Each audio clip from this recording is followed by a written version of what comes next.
बांग्लादेश ने शेख हसीना के प्रत्यार्पण की मांग की। भारत से शेख हसीना को वापस भेजने को कहा। इसके लिए भारत को आधिकारिक नोट भी भेजा। स्कूली शिक्षा पर केंद्र सरकार का बड़ा फैसला। केंद्र सरकार ने खत्म की नो डिस्टेंशन पॉलिसी। 5वीं और 8वीं में फेल होने पर प्रमोट नहीं होंगे बच्चे। अंबेडकर मुद्दे पर बीजेपी ने कांग्रेस पर साधा निशाना। कहा कांग्रेस ने अंबेडकर का अपमान किया। बीजेपी नेता रविशंकर प्रसाद बोले कांग्रेस ने अंबेडकर को इस्तीफा देने के लिए मजबूर किया और अब कांग्रेस देश भर में नाटक कर रही है। कांग्रेस ने उन्हें भारत रत्न क्यों नहीं दिया।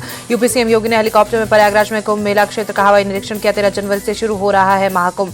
प्रयागराज के दशाश्वमेध घाट पहुंचे सीएम योगी। मां गंगा की पूजा अर्चना की। कई मंत्री भी मौजूद रहे। प्रयागराज महाकुंभ की सुरक्षा को लेकर बोले यूपी डीजीपी प्रशांत कुमार। कहा कुंभ में 7 स्तरीय सुरक्षा व्यवस्था रहेगी। पुलिसकर्मियों को दी जा रही है स्पेशल ट्रेनिंग। देश में युवाओं को पीएम मोदी की बड़ी सौगात। रोजगार मेले में वीडियो कॉन्फ्रेंसिंग के जरिए 71,000 से ज्यादा लोगों को नियुक्ति पत्र दिए। पीएम मोदी बोले 1.5 साल में हमारी सरकार ने 10 लाख युवाओं को सरकारी नौकरी दी है, अपने आप में रिकॉर्ड। धक्का मुक्की कांड में घायल हुए बीजेपी के दोनों सांसद प्रताप सारंगी और मुकेश राजपूत अस्पताल में डिस्चार्ज। दिल्ली के आरएमएल अस्पताल में भर्ती थे। दिल्ली में महिला सम्मान और संजीवनी योजना के लिए रजिस्ट्रेशन शुरू। सीएम आतिशी और केजरीवाल ने घर घर जाकर रजिस्ट्रेशन की शुरुआत की। महिला सम्मान योजना के तहत हर महीने महिलाओं को मिलेंगे 2100 रुपए। संजीवनी योजना में बुजुर्ग को होगा मुफ्त इलाज। दिल्ली की आप सरकार के खिलाफ बीजेपी ने जारी किया आरोप पत्र। का केजरीवाल ने दिल्ली की जनता से झूठे वादे किए, उन्होंने दिल्ली को लूटा। बीजेपी बोली आम आदमी पार्टी के सभी वादे भ्रमित करने वाले आज पूरी दुनिया में दिल्ली में बदनामी हो रही है। बीजेपी ने कहा प्रदूषण में दिल्ली देश में नंबर 1। ये लोग यमुना की साफ सफाई का वादा भूले। बीजेपी बोली गली गली कचरा में दिल्ली नंबर 1। देश में सबसे महंगा पानी दिल्ली में।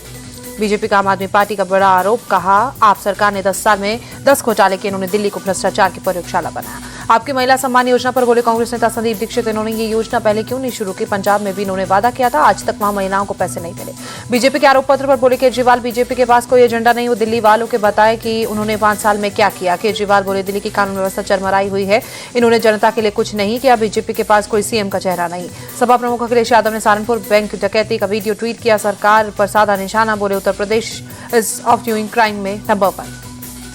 मंत्री पद न मिलने पर नाराज एनसीपी अजीत गुट के नेता छगन भुजबल ने सीएम फडणवीस से मुलाकात की। दोनों नेताओं के बीच करीब आधे घंटे बात हुई। सीएम फडणवीस ने मुलाकात के बाद बोले भुजबल कई मुद्दों पर सीएम में बातचीत हुई। महायुति को ओबीसी समाज का समर्थन इन्हें नजरअंदाज नहीं किया जा सकता। बिहार में चुनाव से पहले जेडीयू का ट्वीट लिखा जब बात बिहार की हो नाम सिर्फ नीतीश कुमार का हो। छत्तीसगढ़ के डिप्टी सीएम अरुण साव ने कांग्रेस पर निशाना साधा। बोले कांग्रेस पार्टी मुद्दाविहीन राष्ट्रीय हित और जनहित का काम होने पर कांग्रेस के पेट में दर्द होता है। बीपीएससी परीक्षा में लेकर आरजेडी नेता तेजस्वी यादव ने सीएम नीतीश कुमार को चिट्ठी लिखी, धांधली का आरोप। बिहार के डिप्टी सीएम सम्राट चौधरी का तेजस्वी पर निशाना। कहा जब लालू सीएम थे तो बीपीएससी के चेयरमैन को अरेस्ट कर जेल भेजा जाता था, झूठी कहानियां बता रहे हैं। तेजस्वी यादव ने सम्राट चौधरी के बयान पर पलटवार किया। पूछा अगर आरजेडी के लोग पेपर लीक कराते हैं तो सरकार पकड़ती क्यों नहीं। संभल में रानी की बावड़ी की खुदाई तेज। तीसरे दिन भी प्राचीन बावड़ी की खुदाई जारी। डीएम ने बावड़ी से अतिक्रमण हटाने का दिया आदेश। संभल हिंसा को लेकर बड़ा खुलासा। पुलिस को 40 से ज्यादा गुमनाम पत्र मिले। चिट्ठियों में अलग अलग इलाकों से लोगों के हिंसा में शामिल होने की जानकारी। सभी पत्रों में संभल में बाहर के लोगों के आने का जिक्र। बुलंदशहर, रामपुर, अमरोहा और मुरादाबाद से लोगों के संभल आने का जिक्र। पत्र मिलने के बाद पुलिस की जांच तेज। 5 टीमें सबूत जुटाने में जुटी। 15 संदिग्धों से पुलिस ने पूछताछ की। 200 लोगों की कॉल डिटेल्स खंगाली। अखिलेश यादव ने सरकार से मांग की संभल के सांसद या वहां के जितने भी लोगों पर केस दर्ज हुए हैं। यूपी के संभल के सनौसी में प्राचीन बावड़ी की खुदाई हुई। बावड़ी की खुदाई में प्राचीन इमारत निकली। खुदाई में मिले स्ट्रक्चर के साथ तहखाने और सुरंग होने का अनुमान। स्ट्रक्चर में छोटे छोटे 4 से 5 कमरे मिले। सपा चीफ अखिलेश यादव बोले हर जगह खुदाई करने की समस्या का समाधान नहीं होने वाला। जमीन के बदले नौकरी से जुड़े मनी लॉन्ड्रिंग मामले में दिल्ली में राउज एवेन्यू कोर्ट में सुनवाई टली। अब 17 जनवरी को अगली सुनवाई। महाराष्ट्र के अमरावती में आरएसएस शिव मोहन भागवत बोले धर्म के नाम पर जितने भी उत्पीड़न या अत्याचार हुए वो सिर्फ धर्म की सही जानकारी नहीं होने पर। संघ प्रमुख मोहन भागवत के मंदिर मस्जिद वाले बयान पर जगत गुरु रामभद्राचार्य ने जताई आपत्ति। बोले उनके बयान से सहमत नहीं, वो हमारे अनुशासक नहीं, हम उनके अनुशासक हैं। मोहाली बिल्डिंग हादसे में पुलिस की कार्रवाई तेज। बिल्डिंग के मालिक समेत ठेकेदार को भी गिरफ्तार किया गया। बीएनएस की धारा 105 के तहत मामला दर्ज। बिजली चोरी के खिलाफ मेरठ में बिजली विभाग की बड़ी कार्रवाई। कई जगहों पर छापेमारी की गई।